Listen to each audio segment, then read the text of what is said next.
안녕하십니까. 한국사 정우교 선생입니다. 일단은 4월 8일 날 시험 보시느라고 대단히 고생 많으셨고요. 이번에 나왔었던 국가직 시험 문제에 기본적인 문제의 난이도와 해설 강의를 좀 시작을 하겠습니다.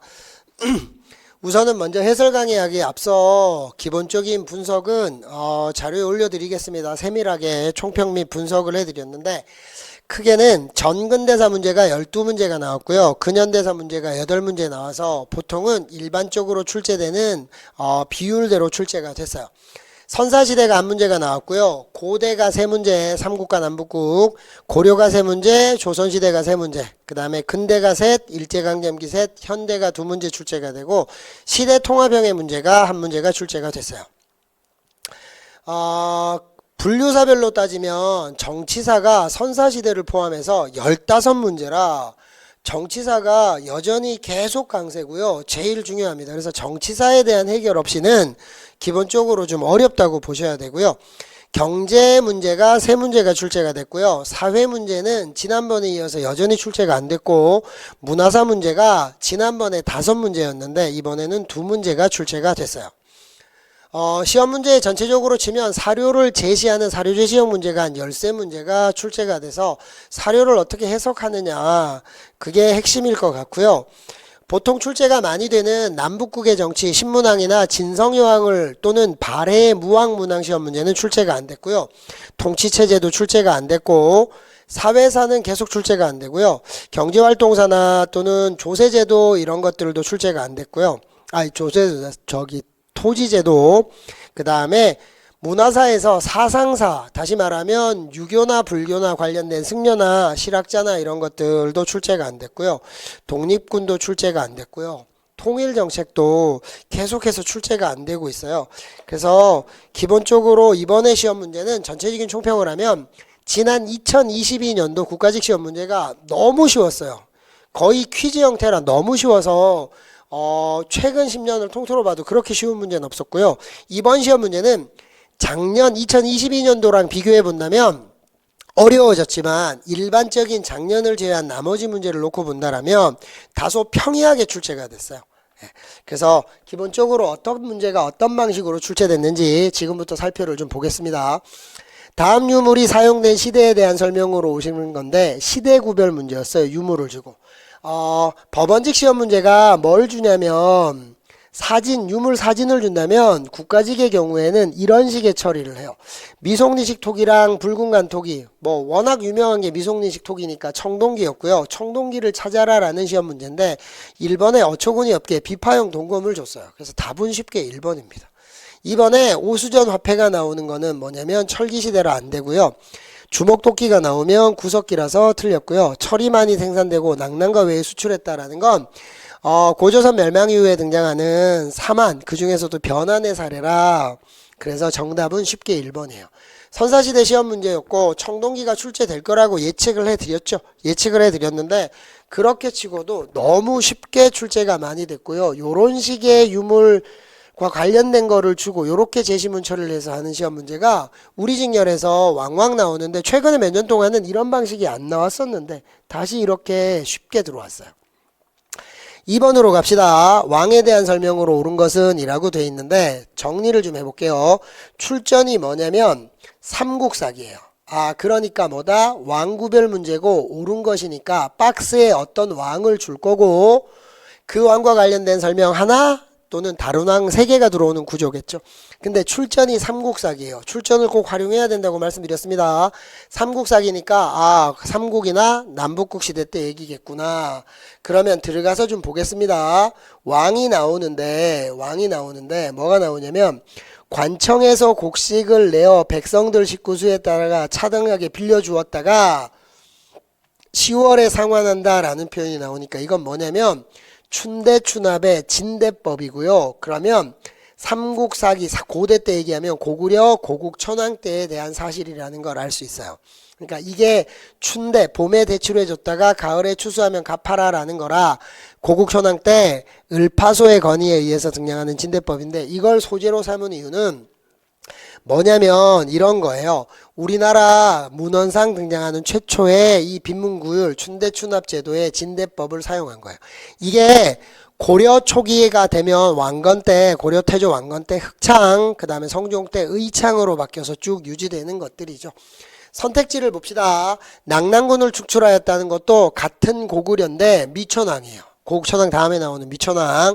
그래서 틀렸고요. 진대법을 시행하였다. 답은 너무 쉬워서 솔직히 말씀드리면 이번 문제는 이게 맞고 틀리고를 떠나기보다는 뭐와 관련된 거냐면 한국사 문제를 가장한 비문학 문제라고 보셔야 돼요. 비문학 문제. 예. 그 다음에 백제의 침입으로 전사한 것도 똑같은 고구려의 왕인데 고국원왕에 해당되는 거고요. 영락이라는 연호를 썼던 거는 영락도 우리나라 현존하는 최초의 연호를 사용한 사례죠. 이건 고구려의 광개토대왕이라서 틀린 거예요. 다시 말하면 다 고구려의 왕으로 들어왔고요. 답은 2번인데 조금 아쉬운 게 뭐였냐면 난이도를 좀 조정하려면 이게 지금 사료에 나오는 이 중략 이후를 살펴보셔야 된다 그랬잖아요. 중략 이후에 관청에서 곡식을 내요. 이거는 춘대추납이니까 누가 봐도 진대법 아닌가요? 이걸 굳이 고국천왕이라고 했다라면 뭐로 바꿨어야 되냐면 부자상속제를 시행했다 또는 부족적 성격의 오부를 행정적, 부족적 전통의 오부를 행정적 성격의 오부로 바꿨다. 뭐 이렇게라도 했었으면 그나마 좀인데 이거는 한국사를 가정한 비문학 문제예요. 그래서 선택지가 너무 쉬웠기 때문에 그렇게 부담은 없었을 거라고 보여집니다. 3번으로 갈게요. 가에 대한 설명으로 옳은 것은 이라고 되어 있는데 신돈이 나오고요. 그 다음에 뭐가 나오냐면 권세가 중에서 전민, 저는 토지와 백성을 빼앗은 자들이 그 주인에게 많이 돌려주었다. 그래서 기뻐했다라고 하고 출전이 고려사요. 그럼 고려시대고 신돈이 나오고 어떤 기관을 설치해서 이런 걸 했느냐. 여기에 권세가는 당연히 신돈이 나오고 고려시대 공민왕이니까 권문세족이었을 거고요. 권문세족이 전민이란 단어를 줬잖아요. 그럼 이거 전민변종도감밖에 더 없잖아요. 근데 문제는 선택지에서 시전의 물가를 감독하는 임무를 담당하였다라는 건 경시서라서 틀렸고요. 국가재정의 출납과 회계 업무를 총괄했다. 여기서 포인트 단어는 회계예요. 회계. 출납, 회계를 담당한 건 뭐냐면 3사라서 안 되는 거고요. 불법적으로 점유된 토지와 노비를 조사하였다. 답은 3번이고요. 근데 이게 이 시험 문제도 전민변종도감과 관련된 단어의 뜻풀이 정도밖에 안 되는 거니까 이 3번 문제도 매우 좀 쉬웠어요. 녹가전이 나오는 건 고려 후기 개경 환도 후에 원종이 신진관료에게 지급을 하려고 경기도 파련의 땅을 다시 준 거라 답은 쉽게 3번임을 알 수 있어요. 그래서 1번, 2번, 3번까지는 문제가 매우 쉽고 평이했다라고 보시면 되고요. 어처구니 없을 만큼 너무 쉬웠었어요. 4번 다음과 관련된 인물에 대한 설명으로 옳은 것은 이라고 되어 있는데 이게 공부를 하신 분이야 아무것도 아닌 문제지만 이게 사료 해석이 안 되시는 분들 경우에는 여진으로 착각하기 좋은데 보세요. 우리나라가 곧 고구려의 옛 땅이다. 압록강, 안팎이 다 우리 지역인데 지금 여진이 몰래 들어와서 점거하고 있어서 문제가 되고 있다. 중략. 만일 여진을 내쫓고 우리 땅을 되찾아서 성보가 뭐냐면 성이에요. 성.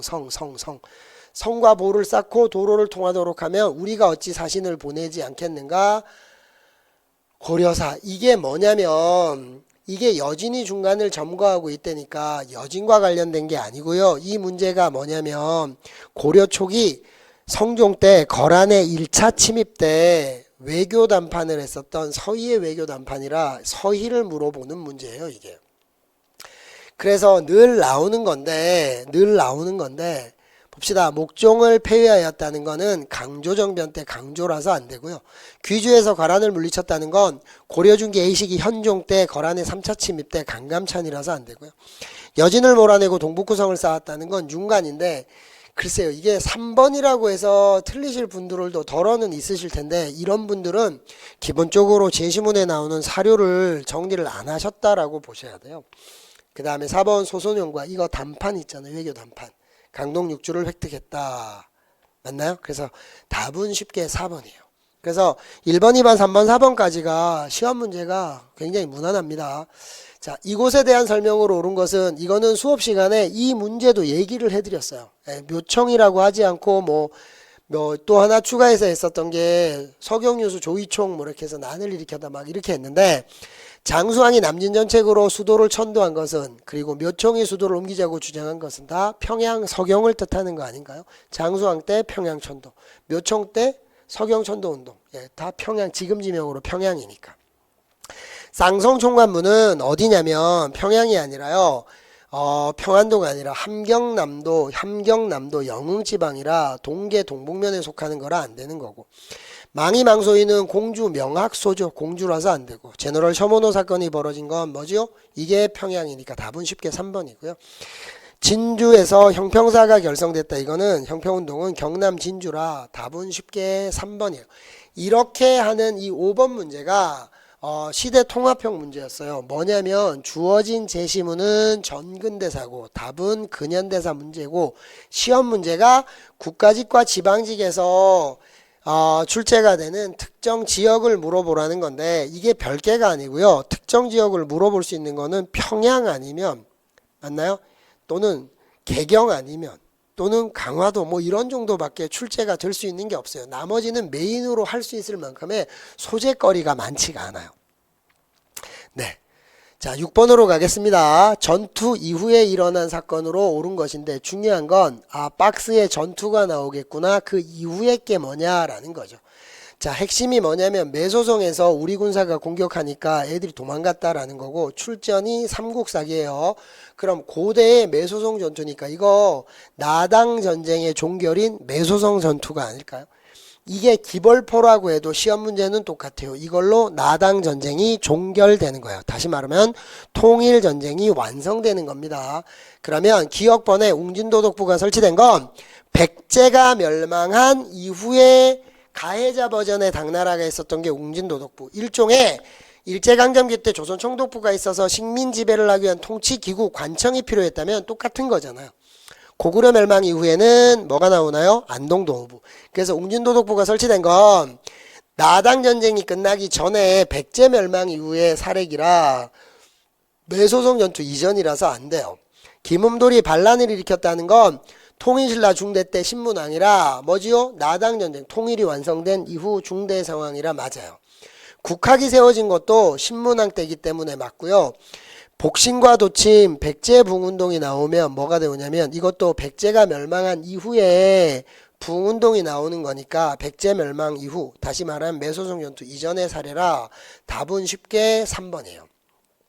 이 문제는 시험 문제가 보통은 통일전쟁의 전개 과정을 물어보는 건데 그것 치고도 매우 좀 쉽게 출제를 해준 거예요. 전투를 주고 이후의 사실을 물어보라고 했었던 거라서. 네. 자, 이 파트의 시험 문제가 잘 출제가 안 됐었는데 한 번쯤 그래서 나올 거라고 얘기했는데 너무 쉽게 나와서 큰 어려움은 없으셨을 거예요. 자, 그 다음에 시기순으로 바로게 나열한 것이네요. 자, 단순 순서를 물어보는 거예요. 단순 순서. 단순 순서를 물어보는 거라면 어떻게 가야 되냐면 선택지를 먼저 봐야 된다 그랬죠. 나니까 가와 나가 먼저겠구나라는 걸 예측하고 보셔야 돼요. 그러면 고구려의 서안평을 점령했다라는 건 4세기 미천왕 때죠. 이 표현을 바꾸면 서안평 점령 다른 말로 하면 그래서 한사군과 중국의 사이를 관계를 끊어버리고 두 번째 뭐지요? 낙랑과 대방을 복속했다. 다른 말로 대동강 유역으로 진출했다. 다른 말로 한반도 남부로 진출할 수 있는 발판을 마련했다. 표현법은 계속 바꾼다고 얘기했는데 그거예요.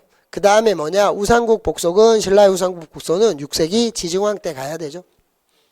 그 다음에 어디로 가셔야 되냐면 금관가야를 병합했다는 건 6세기의 버풍왕인데 지중왕 다음에 버풍왕이에요. 지중왕 다음에 버풍왕. 그 다음에 대야성을 점령했다라는 건 어디로 가셔야 되냐면 여기 잘못됐어요. 죄송합니다. 요거는 7세기의 의자왕에 대한 거예요. 죄송합니다. 그래서 정답은 쉽게 3번이 정답이에요. 그래서 요런 것들을 어떤 종류의 시험 문제라고 하냐면 죄송합니다. 요게 7세기 이게 어떤 종류의 시험 문제냐면 보통은 삼국의 발전 과정과 관련돼서 특정 나라, 고구려의 발전 과정, 백제의 발전 과정, 신라의 발전 과정 이렇게 특정 나라의 발전 과정 문제를 물어보는 게 오히려 조금 더 난이도가 높고요. 이렇게 섞는 거는 생각보다 시험 문제가 그렇게 어렵지가 않아요. 왜냐하면 늘 등장하는 걸로 때리기 때문에. 그래서 답은 3번입니다. 3번. 연도로 가시는 게 아니라고 계속 말씀드렸어요. 네, 그리고 이렇게 단순 순서를 물어보는 형태는 반드시 선지를 먼저 보고 역방향으로 문제를 풀어야 시간을 단축할 수 있다고 계속 말씀드렸습니다. 자, 그 다음에 8번으로 갈게요. 이 8번 문제는 이슈가 좀 될 것 같아요. 이게 왜 그런지를 설명하겠습니다. 이 8번 문제처럼 요런 식의 시험 문제를 뭐라 그러냐면 고려의 문화유산 옳지 않은 것은, 그러면 고려와 관련된 문화사 문제고 옳지 않은 것이니까 옳은 것은 3개고 옳지 않은 것이 하나일 텐데, 이런 스타일을 사료재세형이 아니라 옛날에 학력고사 형태의 시험 문제라 그래서 제가 이거 올드 스타일의 시험 문제라고 얘기하죠. 여기서는 발문에서 시기와 대상을 다 줘야 돼요. 네. 옳지 않은 것이라 그래서 고려시대라 뭐로 감을 수 있냐면 조선시대나 또는 뭐지요? 삼국시대나 또는 남북시대나 이렇게 시기로 감을 수가 있고, 선택지에서 옳지 않은 것은 또 다른 방식이 틀린 문장을 쓸 수가 있어요. 그런데 이게 왜 지금 문제가 되냐면 황해도 사료원 성불사의 웅진전의 다포양식 건물이다. 이게 얼핏 보면 맞아요. 맞는데 이게 웅진전이 아니라 응진전인데 이런 사례가 잘 없거든요. 이런 사례가 잘 없는 게 뭐냐면 이게 오타가 발생해 버려서 시험 문제가 또 이게 뭐냐면 옳은 것은이라고 했다라면 큰 문제가 없을 수가 있어요. 근데 공교롭게도 옳지 않은이라고 해서 이 문제를 맞다고는 했는데 이거 중복 답안의 처리가 될 가능성이 매우 높아요. 이거. 예. 이게 지금 문제가 될 겁니다. 요 단어가 때문에. 그리고 이게 옳지 해필 않은 거라서 일본도 중복 답안을 해야 되지 않을까라고 보여져요. 이거는 이슈가 될 겁니다. 이번에 월정사 팔각 구충석탑이 나오는데 월정사 팔각 구충석탑은 맨날 감아요. 이건 고려 전기의 원이 아니라 송나라 탑이고, 원나라 영향을 받은 건 고려 후기 때 원간섭기 때 경천사 10층탑인데 고려시대의 두 탑의 특징이에요. 다각 다층탑이라 맨날 고려 전기, 고려 후기 또는 요거 송, 원 요렇게 해서 감는 걸로 맨날 대체해요. 다시 말하면 여러분 석탑도 그렇고 도자기도 그렇고 그림도 그렇고 뭐가 중요한 거냐면 이런 것들을 보통 좀 불편해 하시고요. 시험 문제의 대다수는 순서를 많이 물어보는 문제가 더 많이 출제가 되거나 시기를 물어보는 문제가 출제가 많이 되는데 짝지가 있어요. 다 모르시는 게 아니라 탑이면 탑 중에서 뭐가 정확하게 안 돼 있고 뭐랑 비교를 하지 못해서 맨날 둘이 흔들리는지 그런 것들을 세밀히 살피셔야 돼요. 이건 지방직의 경우도 동일합니다. 요런 식의 올드 스타일의 문제가 지금 이번에 두 문제가 나왔어요. 8번, 9번. 이게 나형 시험 문제지라서 8번, 9번에 선택지가 나왔는데 이렇게 두 문제에서 많으면 네 문제까지가 출제되는 게 국가직과 지방직의 특징이에요. 그래서 틀린 거는 2번이라고 보셔야 되는 게 맞아요. 이건 확실하게 틀린 거니까. 근데 해필 1번에 이게 오타가 나서 시험 문제는 또 옳지 않은 것이니까 이게 옳지 않은 건 맞는 거잖아. 그래서 이슈가 좀 될 것 같아요. 이건 중복 답안으로 가야 되지 않을까라고 보여져요. 그 다음에 3번에 여주에 있는 고달사지 승탑이 있는데 승려는 승지의 사리탑이라 고달사지 승탑은 팔각원당형의 통일신라의 전형을 계승한 거죠. 팔각원당형. 자, 그래서 고려시대 때는 뭐가 나오냐면 신라의 전통을 계승한 것과 맞나요? 고려 독자적인 것 이게 늘 소재가 되는데 지관국사 현묘탑이라고 하는 승탑은 뭐지요? 이 팔각원당형을 깨트리고 고려의 독특한 양식이에요. 예. 그 다음 모르시면 물음표 하셨어도 됐고요. 직지심체요절은 당연히 현존하는 가장 오래된 금속활자본이죠. 우리가 기록상으로는 뭐지요? 상종고금 예문이지만 상종고금 예문은 찍었다는 기록은 있어요. 이규보의 동국이상국집에서. 그런데 여기서는 현존하는 거라 그건 직지죠. 직지. 우왕 때 청주 흥덕사에서 세계기록문화유산.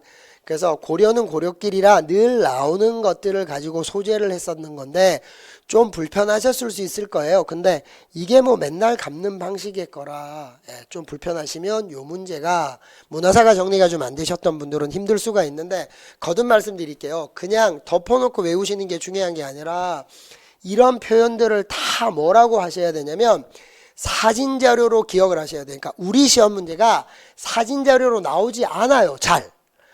그런데 왜 사진 자료를 활용하셔야 되냐면 사진 자료로 그 모양을 보셔야지만 아 이런 식의 표현법을 쓰겠구나 라고 해서 수업 시간에도 여러 번 얘기해 드렸죠. 그래야 간단하고 오래 기억을 할 수 있어요. 근데 그냥 단순 암기를 해버리면 이렇게 문제로 만나면 맨날 헷갈리고요. 뭐랑을 갚는지가 또 정리가 안 돼 있으면 짝지가 있다 그랬잖아요. 늘 짝지가. 그게 정리가 안 되면 이런 건 계속 해먹어요. 이건 암기력의 문제가 아니라 한국사의 문제가 아니라 방법의 문제예요. 공부하시는 방법에.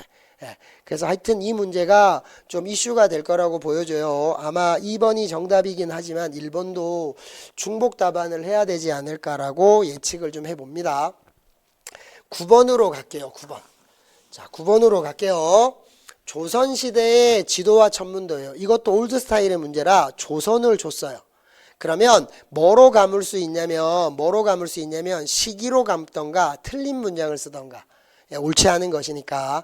자, 대동여지도는 심리마다 눈금을. 왜 대동여지도냐면 조선 후기에는 조선 전기까지의 지도는 행정과 군사적인 측면이라 행정의 중심지나 군사적인 요충지만 파악이 되면 돼요. 왜냐하면 이걸 만드는 주 담당 주무관청이 뭐냐면 국가관청이었기 때문에 파악만 쉬우면 되지만 조선시대 후기가 되면 대동법 시행이에요. 상공업이 발달하면서 보다 더 정밀한 지도가 필요해요. 왜 그럴까요? 여기서 옆 동네로 뭔가 물건들을 운송해야 되는데 그 거리가 잘못 책정되게 되면 가지고 가다가 부패할 수 있고 그럼 손해를 볼 수 있기 때문에 상업의 발달과 더불어서 과학적이고 정밀한 지도가 요구돼요. 왜? 민간 부분에서. 그래서 대표가 정상기의 종국지도, 영조 때 정상기의 동국지도 때 백리척을 쓰고요. 심지어 김종호의 대동여지도 철종 때는 심리마다 눈금을 표시해서 이 마을과 옆 마을이 몇 리 이게 딱딱 떨어지게 되는 거라 가장 대표적인 지도 하나만 골라라 그러면 김종호의 대동여지도 넘버 2 정상기의 동국지도가 조선 후기의 과학적이고 정밀한 지도의 대표라서 늘 나오는 거예요. 맞는 거고요.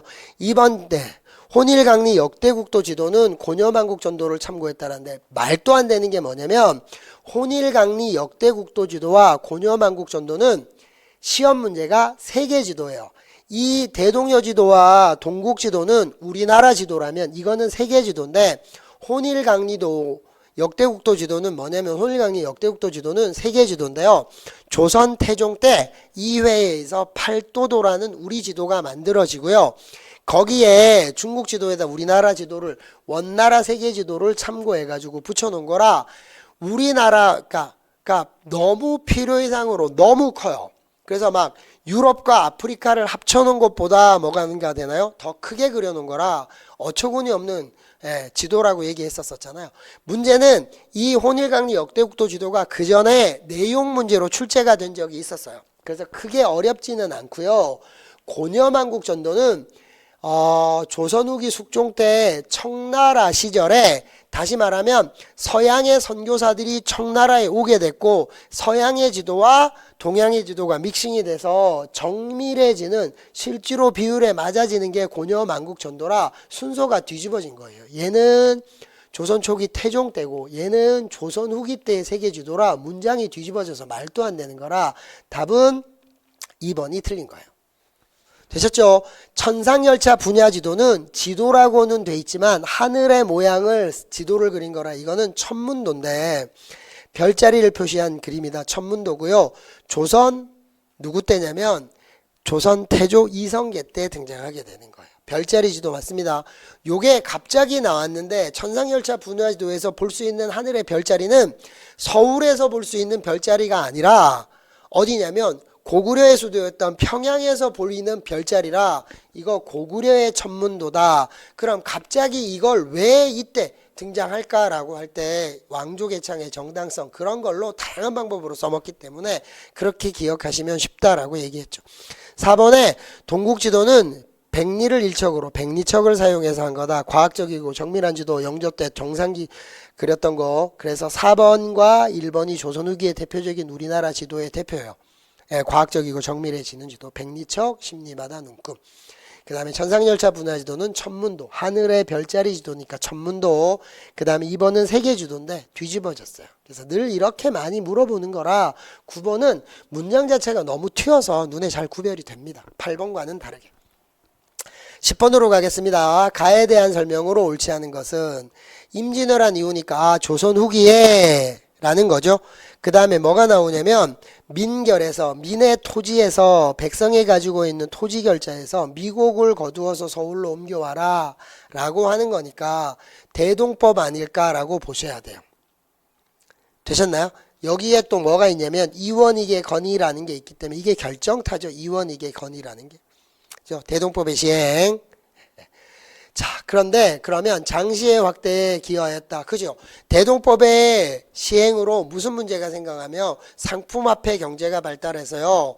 대규모의 유통이 활발해지는 거고 또 하나가 장시도 덕분에 발달해지는 거고 여러 가지의 상업 부분에서 발달을 가져와요. 그래서 맞는 문장이고요. 혹시 모르시면 물음표를 치고 가셔도 되고 2번에 결작을 부과했다라는 건 이게 공납에서 등장하는 대동법이 아니라 이거는 균역법이에요. 이 10번 문제는 세금제도에서 전형적으로 쓰는 방식이에요. 뭐지요? 대상구별. 시험에 제일 잘 나오는 건 대동법인데 대동법은 공납을 전세처럼 바꾸는 과정이라 공납과 관련됐다라면 여기에 균역법 같은 건 뭐죠? 역과 관련된 거고 전세와 관련된 뭐죠? 세종대왕의 공법이나 인조 때 나오는 영정법 이런 걸 집어넣어서 대상구별로 때리는 게 가장 일반적인 거라 전형적인 선택지 구성을 가지고 왔어요. 이게 말도 안 되는 거잖아요. 결작. 이 결작 대신에 선무군관포로 바꿔도 어장세, 선박세, 염세로 바꿔도 답은 2번이잖아요. 그죠? 대상구별. 가에 대한 설명 대상구별이니까. 공납의 폐단을 막기 위해서 실시했다. 공인 맞나요? 등장하니까 다 대동법에 대한 설명이라 이 2번이 너무 눈에 딱 띄어요. 선택지에.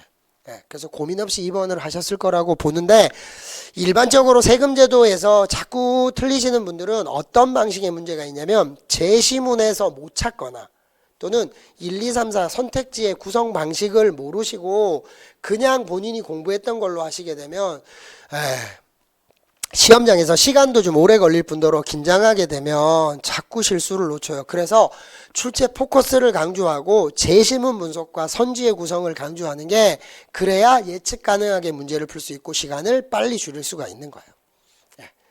자, 11번으로 갑시다. 가인물이 추진한 정책으로 옳지 않은 것은 인물이네요. 왕이면 왕이라고 했을 텐데 인물이었고 옳지 않은 것이니까 박스에 어떤 인물을 줄 거고 그 관련된 인물 3개, 다른 인물 하나 이런 방식이겠네요.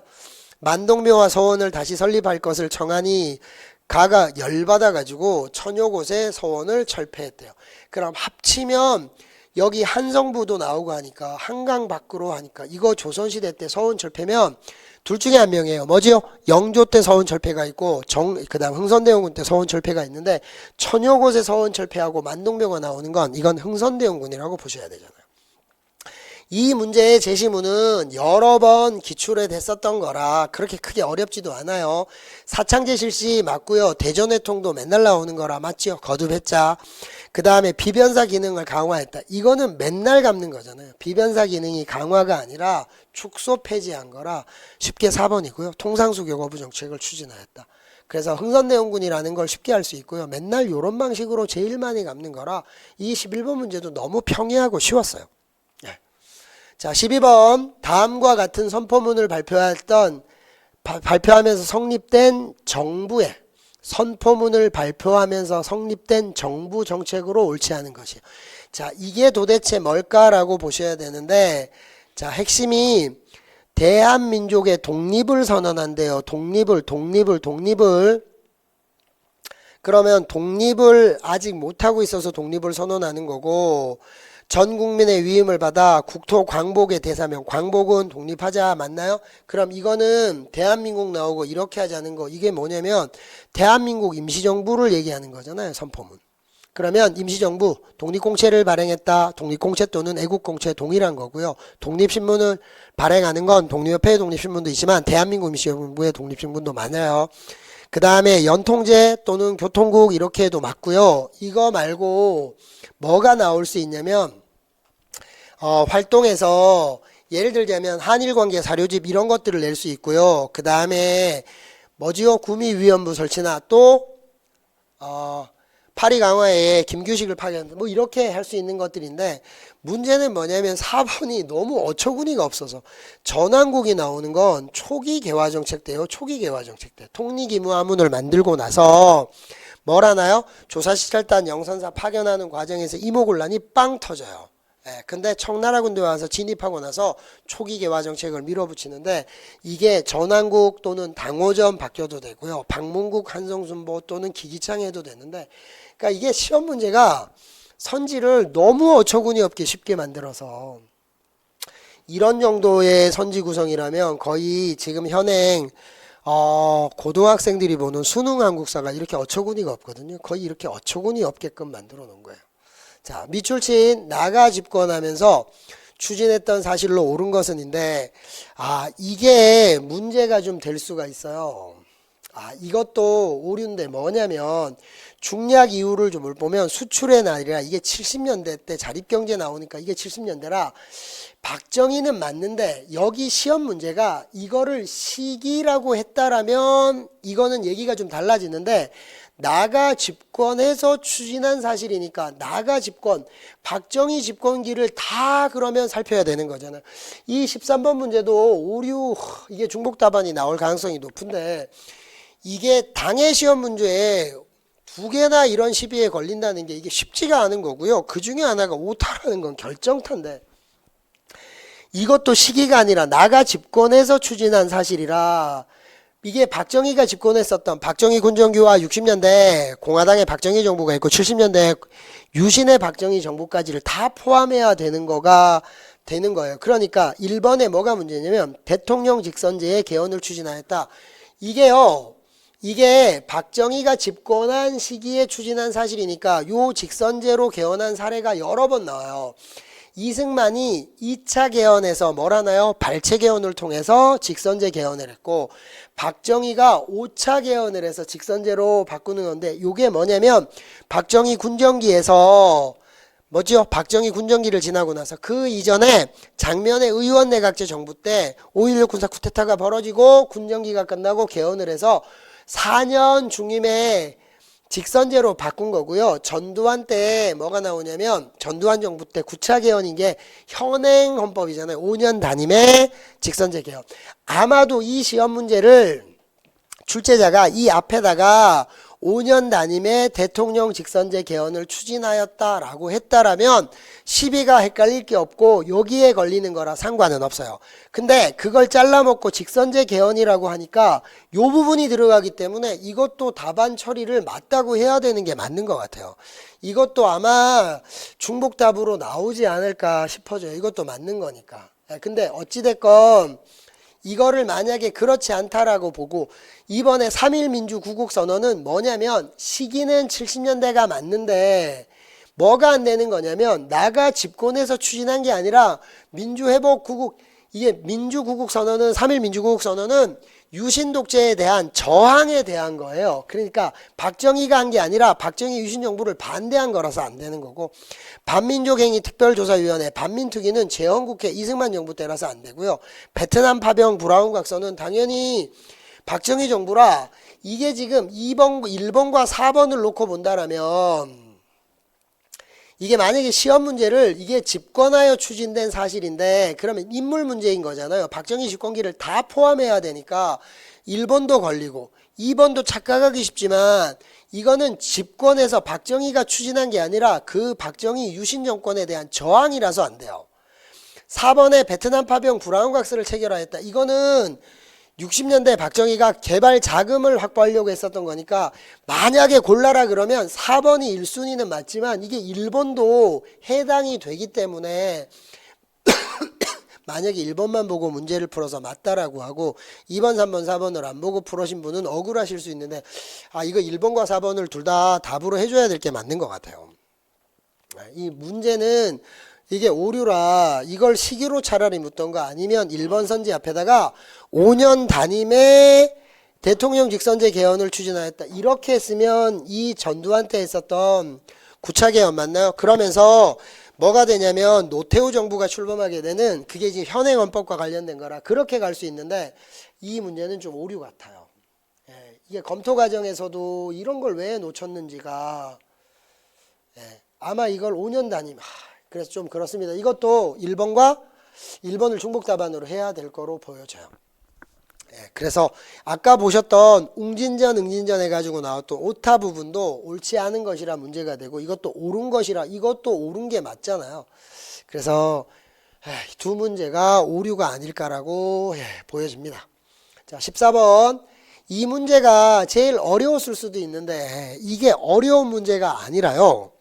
제시문에 대한 분석 문제인데 봅시다. 상소를 올린 인물이 속한 붕당이에요. 붕당. 이 상소를 올린 애가 붕당. 다시 말하면 붕당이란 단어를 쓰려면 조선 후기 선조 이후에 살인파를 물어보는 거죠. 그러니까 동인이냐 서인이냐 남인이냐 북인이냐 노론이냐 소론이냐 뭐 이런 걸 물어보는 거고 옳은 것이니까 박스에 어떤 애의 주장이 나올 거고 같은 붕당 둘 다른 붕당 둘이 나올 건데 봅시다. 송중길 상소하여 아뢰기를 신이 송중길이 올린 거를 봤더니 상복에 대한 절차에 관한 것이 신과 큰 차이가 있습니다. 송중길과 이 신 저와는 생각이 다릅니다 라는 건데 송중길이 누군지를 모르셔도 돼요. 송중길이 서인이라 모르셔도 된다고. 송중길이 중요한 게 아니라 어찌됐건 얘랑은 차이가 지는 건데 봅시다. 장자를 위하여 3년복을 입는 까닭은 정체가 되기 때문이고 또 쭉 나오는데 제일 중요한 게 중략 이유를 늘 보셔야 된다 그랬죠. 중략 이유. 할아버지와 아버지를 뒤운 이유는 정체 이게 왕이라는 거잖아요. 그러니까 이게 뭐냐면 효종 이 상복 문제가 나왔으니까 1차 2차 이게 기회냐 기회예송이냐 아니면 갑인예송이냐를 놓고 봐야 되는데 이게 지금 효종을 장남으로 볼 거냐 왕으로 볼 거냐 맞나요?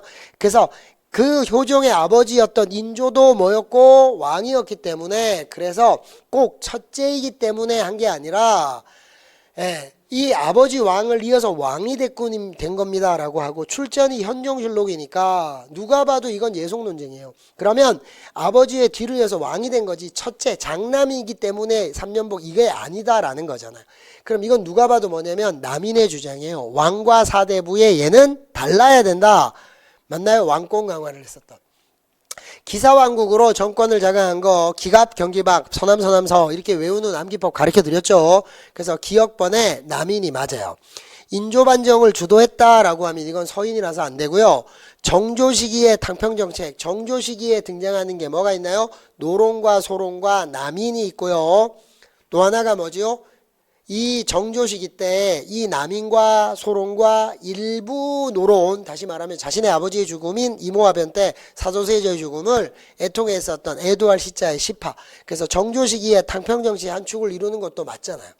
이의와 성혼의 문인을 중심으로 이거는 서인이라서 틀린 거예요. 디귿번을 혹 몰랐다고 해도 니은과 리을번이 서인이면 답은 그냥 기역 디귿 아닌가요? 그러니까 이런 식의 선지 구성 방식을 제가 설명을 드렸는데 잠깐만 봅시다. 기역, 니은, 디귿, 리을이 있을 때 여러분이 보세요. 기역과 니은이 맞고요. 디귿은 틀렸고 리을은 물음표야. 그럼 답은 기역, 니은이지. 반면에 기역은 맞고 니은을 잘 모르겠어요. 근데 디귿이 틀렸고 리을이 틀렸어. 그럼 답은 뭐예요? 당연히 기역, 니은이지. 이거를 연습을 하셨는데 사료 해석이나 선지를 어떻게 기역 니은을 만드는 방식을 다 알고 풀어야 되는 게 아닐 수도 있어요. 그래서 요게 아마 어찌 보면 이번에 나왔던 이 올해 2023년도 국가직 시험 문제는 그나마 제시문과 선지 구성에서 제일 어려웠다라고 볼 수 있는데 솔직히 말씀드리면 이건 이 23년도 문제 자체에서 그렇다는 거지 솔직히 말씀드리면 그렇게 불편한 문제라고 보긴 좀 어려워요. 자 15번으로 갑시다. 나시기에 일어난 사실 나시기입니다. 나시기 옳은 것이니까 삼포회란이 발발하였다. 뭔가요? 중종 때잖아요. 그래서 비변사가 임시기구가 되는 거, 그 다음에 임진왜란이 발변하였다는 건 선조니까 중종과 선조 사이예요. 그럼 들어올 수 있는 게 누구밖에 없냐면 명종밖에 없는 거 맞나요? 네.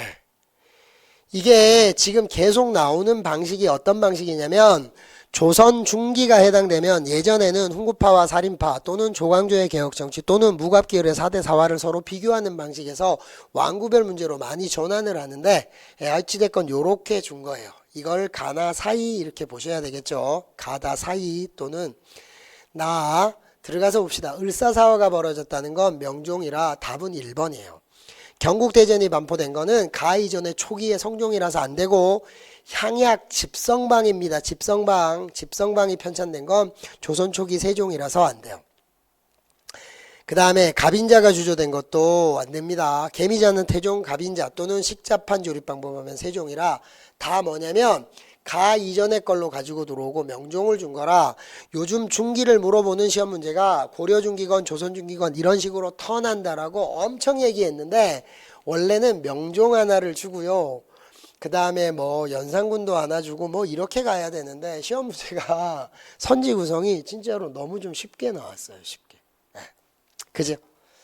16번 다음 법령이 시행됐던 시기에 있었던 걸로 옳은 것인데 그러면 박스에 어떤 법령을 줄 거고 시기 구별 문제가 옳은 것이니까 같은 시기 하나 다른 시기 3개 이런 구조겠죠.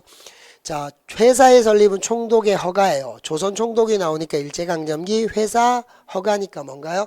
회사령이라 1910년대 무단통치 찾아라 이런 거겠죠. 산미증식 계획이 폐지되었다. 요거는 좀 신경 쓰셔야 되는데 산미증식 계획이 폐지된 거 시작은 20년대예요. 근데 폐지된 거는 3-1기예요. 만주사변 이후에. 그래서 틀렸고요. 국가총동원법이 제정된 거는 중일전쟁 이후 3-2기라서 안 되고 남면 부강정책을 추진한 것도요. 3-1기 만주사변 이후라서 안 되고요. 보통학교의 수업 연한이 4년 이게 1차 조선교육령이죠.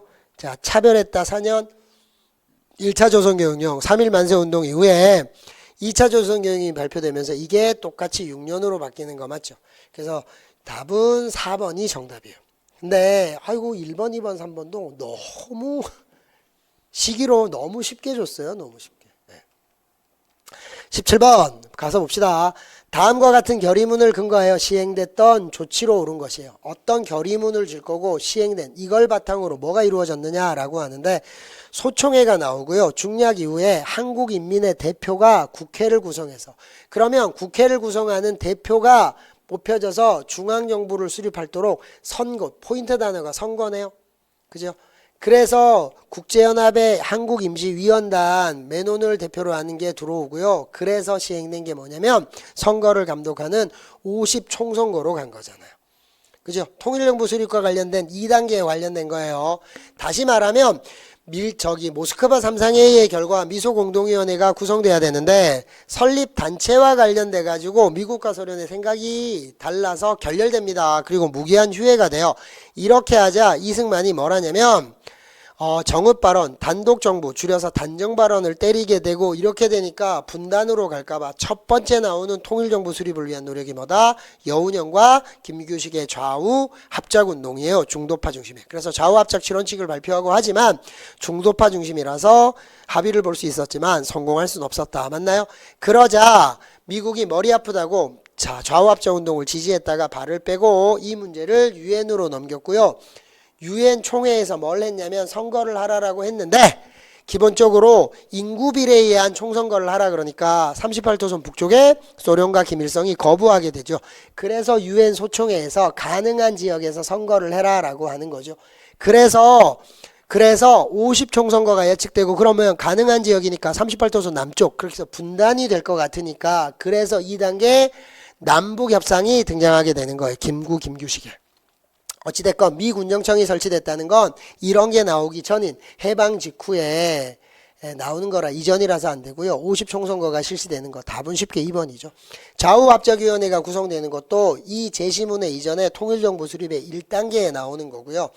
미소공동위원회가 개최되는 것도 모스크바 3상회의의 결과라 이걸 바탕으로 통일정부 수립을 위한 노력 1단계가 나오는 거라 답은 쉽게 2번이에요. 재심문도 그렇고 선택지도 그렇고 17번도 쉬웠고요. 통일정부 수립을 위한 노력 이 해방공간 파트는 연도를 외우시면 큰일 납니다. 머릿속에 절대로 안 남아요. 같은 동일한에 달별로 막 끊어지기 때문에. 그래서 그러지 마시고 통일정부 수립을 위한 노력 1단계와 2단계 이렇게 구별하셔야 순서 문제건 내용 문제건 인물 문제건 뭐 다 정리가 될 수 있다라고 얘기해서 강조를 해드렸었던 거예요. 18번 가나 조약 사이의 시기에 있었던 사실로 옳은 것인데 조약인데요. 가와 나 이렇게 처리하면 가나는 다른 조약 맞나요? 그죠? 그리고 조약이기 때문에 뭘 먼저 찾아라? 놓치지 마시고 어느 나라랑 했는지를 먼저 찾아야 돼요. 그럼 봅시다. 가가 먼저 나가 나중 가나 사이인데 일본국이 나오고 맞나요? 그 다음에 조선국이 나오면 일본과 조선이 맺은 조약인데 자 죄를 범했는데 조선국 인민과 관련될 때는 일본군 관원이 재판한다. 이게 뭐지요? 영사재판권 취해법권의 강화도 조약이에요. 그러면 가가 강화도 조약이고 나에서 중국 상인이 나오고 조선이 나오고 양화진에서 영업소를 개설할 수 있다. 맞나요? 내륙 행상이 필요한 경우 원래는 내륙으로 운반해서 하는 것을 허가하지 않는데 단 내륙 행상이 필요한 경우 지방관의 허가서를 받아야 한다. 이렇게 단서 조항을 달아서 걸레 무력화시켜 버렸다 그랬죠. 걸레를 만들어 버린다 그랬었잖아요. 이게 이모군란 이후에 맺어지는 조총상민수립무역장정이에요. 그죠? 이 조총상민수립무역장정은 청나라가 도와줬기 때문에 뭐지요? 이모군란을 진압하는 과정에서 청에게 특혜를 준 거고 서구열강도 최외국 대우, 미국은 최외국 대우 조약을 가지고 있으니까 같이 들어오고 일본은 안 되는 거잖아요. 그래서 일본이 조일 통상장정, 강화도 조약의 부속 조약인 조일 통상장정을 개정해달라고 해서 최외국 대우를 받아가는 건데 어찌됐건 강화도 조약과 이모군란의 조총상민수립무역장정 사이에 뭔 일이 벌어지느냐? 개항장에서 일본화폐가 통용된다라는 건 조일 수호조규, 다른 말로 하면 보세요. 조규는 일본식 표현, 우리는 조약, 청나라는 장정을 쓴다 그랬죠. 다 똑같은 말이에요. 조일 수호조규, 다른 말로 하면 강화도 조약의 부록. 그래서 일본이 맞는 거죠. 강화도 조약의 부속 조약들이니까. 자, 러시아가 압록강 유역의 산림체벌권을 획득했다. 이거는 뭐냐면 아관파천 이후라 나 이후라서 안 되고요. 황국중앙총상회가 상권수 운동을 얘기하는데 황국중앙총상회는 시전상회가 이름을 바꾼 거라 황국자가 나오면 황제의 나라 이런 뜻이라 대한제국 이후가 돼야 되기 때문에 나 이후라서 안 되고요. 그 다음에 반공령 굉장히 자주 나오는데 반공령 뭔가요? 갑신정변 이후의 상황, 청의 내정 간섭은 심화되고 맞나요? 예. 조선의 친청 4대 정권 이렇게 하는 것도 심화되고 그 다음에 러시아에 남아 거문도 불법점령, 중립화론, 철시 반공령이라 이거는 제가 갑신정변 이후의 상황이라 여러 시험 문제에 많이 쓰여질 수 있으니까 꼭 암기해 두시면 좋다 그랬죠. 언제? 청일 대립기, 근대 일기, 사건의 시대. 그럼 이모군란, 갑신정변, 동학농민운동 사건밖에 없고요. 이 사이에서 갑신정변과 동학농민운동 사이라고 얘기했었던 거라. 그래서 이모군란 이후에 개정조일 통상장정에 적용을 받는 거라 나 이후가 돼야 돼서 답은 쉽게 1번밖에 없어요. 이것도 그렇게 크게 어려운 건 아니고요. 요런 부분은 제가 최근에 상권 침탈이 시험에 나올 가능성이 매우 높다라고 얘기했었는데 그거를 어설프게 한 거라 충분히 그렇게 크게 어렵지 않게 문제를 푸실 수 있어요. 네. 자, 19번 14개 조목에 해당하는 것을 모두 골라라 라고 돼 있는데요. 홍범이라는 단어까지 줬으니까 이게 뭘까요? 홍범 14조와 이걸로 추진되는 게 갑오 2차 개혁의 내용이죠. 자, 그러면 탁지하문 조세부가 이거 맞고요. 왕실과 국정의 사무를 분리했다. 이것도 맞는데 이게 때 뭐냐면 여러분 좀 봅시다. 이게 탁지하문이 원래 홍범 14조에 가장 잘 나오는 것 중에 하나고 왕실과 국정의 사무를 분리해라. 이거를 잘 몰랐다 손쳐도 지계 발급이 나오면 뭐라 그랬죠? 대한제국의 광무개혁이라 말도 안 되는 거고요. 리을번도 말씀을 드렸어요. 이게 우리나라 최초의 은행이 조선은행인데 조선은행이 1896년이에요. 왜 그럴까요? 그 이 다음해인 1897년에 대한제국이 세워졌기 때문에 나라 이름이 조선이었으니까 처음 은행 이름을 붙일 때 조선은행이라고 했겠지. 그러면 그 다음에 대한제국이 수립되고 나면 뭐예요? 대한제국이니까 대한자나 이런 거를 쓰는 거예요. 그래서 대한천인은행에 포인은 대한자를 썼으니까 이게 뭐지요? 대한제국의 광무개혁 이때 대한제국 때 벌어지는 거라. 그래서 이렇게 단어도 연도암기가 아니라 구별하는 거라고 여러 번 얘기했던 거잖아요. 이런 것들. 그래서 이 동일한 게 뭐죠? 황국협회, 황국중앙총상회 신문으로 갈까요? 황성신문, 제국신문, 대한제국이라서 제국신문. 황제가 사는 수도 제국, 황제가 다스리는 나라. 이런 것들은 다 대한제국 수립 이후에 등장하는 거라 그런 이름을 다 쓰는 거라 그랬잖아. 그러니까 니은번이 명확하지 않다 손 치더라도 디귿 리을이 명확하게 다른 거니까 답은 쉽게 1번이었어요. 네, 이것도 조금 헤매실 수 있으셨을 겁니다. 근데 저와 같이 수업을 하셨던 분들은 이거 마지막에도 내드렸고요. 요것도 잘 좀 보시라고 해가지고 해드렸던 거 맞죠? 네. 되셨나요? 그 다음에 마지막으로 20번으로 갑시다. 가시기에 볼 수 있는 모습으로 옳지 않은 것이에요. 가시기에 볼 수 있는 건데 차이점을 하나 설명할게요. 이게 만주사변이라 1931년에 만주사변이에요. 그 다음에 태평양 전쟁이 발발한 게 41년인데 이거를 합치면 보통은 1930, 40년대로 가야 돼요. 3, 40년대인데 보통은 기준점이 만주사변을 시작하고 요 기준점을 뭘 줬냐면 37년에 중일전쟁을 주는데 이걸 태평양전쟁으로 바꾼 거예요. 그러니까 가는 3, 40년대가 아니라 30년대라고 보시면 돼요. 1930년대, 30년대 1930년대에 해당되는 거예요. 그러면 봅시다. 일본에 소학교가 나오면 왜 안 되냐면 중일전쟁 이후에 뭐가 나오냐면 심상소학교가 등장해요. 심상소학교 또는 소학교. 그래서 맞아요. 이게 볼 수 있어요. 중일전쟁 직후에. 한국신민서사 암송도 당연히 3-2기라 기준점이 뭐니까 요거 앞에 중일전쟁으로 들어오는 거예요. 37년에 중일전쟁으로. 그러니까 다 되고 4번에 한국독립당도 되는데 이게 제국신문은 방금 전에도 말씀드렸지만 황제의 나라의 신문이라 이게 1898년에서 만들어졌다가 1910년에 없어지게 되는 거라 대한제국이라 이게 선지가 너무 황당해요. 네. 그 다음에 쌍성보 전투 한국독립당 쌍성보 한국독립 이게 뭐죠? 이게 뭐냐면 한국독립당의 군인이니까 한국독립군 쌍성보 전투니까 3-1기 한중연합작전에 걸리는 거니까 다 되는 거예요. 그래서 2번이 너무 이게 좀 황당해가지고 예, 하여튼 시험 문제가 그런데 요 시험 문제가 만약에 의도적으로 발전을 한다면 이런 것들이 있을 거라고 얘기를 했었어요. 지금 31년에 만주사변과 그 다음에 45년에 광복을 맞게 돼서 우리가 이걸 편의상 3, 40년대에 민족말살 통치기라고 해요. 이거를 어떻게 지금은 시험 문제를 출제해 왔냐면 37년에 중일전쟁을 기준으로 해서 철저하게 시험 문제는 요 부분을 출제를 해 왔다는 거예요. 그런데 지금 이게 41년에 태평양전쟁을 가지고 온다라는 거예요. 이 문제는 쉬웠지만 앞으로 요렇게 해서요. 시험 문제를 요 시기와 요 시기와 요 시기로 갈라쳐라 라는 문제로 출제를 할 수도 있을 거라고 수업 시간에도 말씀은 드렸는데 이렇게 진화하기에는 너무 그 전 형태였고요. 선택지가 제국신문이라는 게 너무 황당해요. 차라리 임진왜란이라고 하지. 어찌됐건 이번 시험의 특징이 이와 같은 방식으로 작년 시험 문제보다는 어려워진 건 맞지만 기존에 우리 국가직에서 내는 시험 문제치고는 매우 평이하고 쉬운 시험 문제였다라고 보여져요.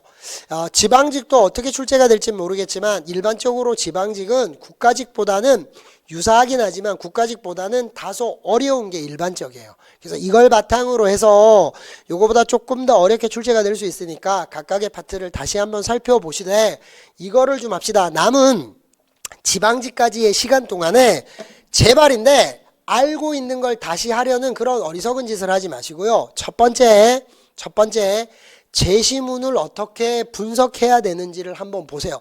문제를 많이 풀어보는 게 중요한 게 아니라 뭘 하셔야 되냐면 제시문에서 어떤 것들로 제시문을 만들어서 문제를 만드는지, 그럼 다시 말하면 내가 제시문을 숨은 그림 찾기라고 생각해서 어떻게 핵심이 되는 내용을 뽑아낼 건지, 어디에 숨어 있는지, 그걸 다시 한번 확인해 보시고요. 두 번째, 1, 2, 3, 4의 선지 구성은 어떤 방식으로 되어 있는지, 그 다음에 문제, 발문에서 시기 구별 문제와 대상 구별 문제는 어떻게 풀어야 되는지 말씀드렸죠. 제2 메소드.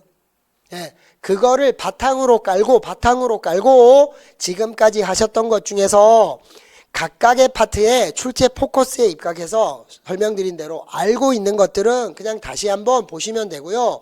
안 되는 것들, 다시 말하면 기출문제집을 풀면서 우리가 틀렸던 거거나 또는 선택지 2번, 3번이나 뭐 이렇게 두 개가 긴가민가 했었던 거, 분명히 내가 명확하게 정리를 안 해서 꼭 뭐랑 데리고 오면 1, 2, 3, 4 선지 구성상 뭐랑 데리고 오면 늘상 헷갈리는지 꼭 갚는 대상이 되는 짝지가 있다 그랬었죠. 그걸 다시 한번 명확히 정리를 하시면 충분합니다. 문제를 많이 푸시는 게 중요한 게 아니라 각각의 출제 포커스에 입각해서 구별을 좀 해보시고요. 내가 취약한 부분이나 틀리는 문제를 점검하시는 게 중요한 거지, 문제를 많이 푸시는 게 중요한 게 아니에요. 요렇게 하셔서 차분히 지방직을 준비하시는 분들은 국가직을 보시느라 대단히 고생 많으셨고요. 혹시라도 뒤이어서 지방직을 보시는 분들의 경우에도 요런 부분에 입각해서 준비를 차분히 하셔서 꼭 꿈을 이루시기를 바랍니다. 국가직 시험 보느라고 대단히 고생하셨고요. 면접 때 뵙도록 하겠습니다. 수고하셨습니다.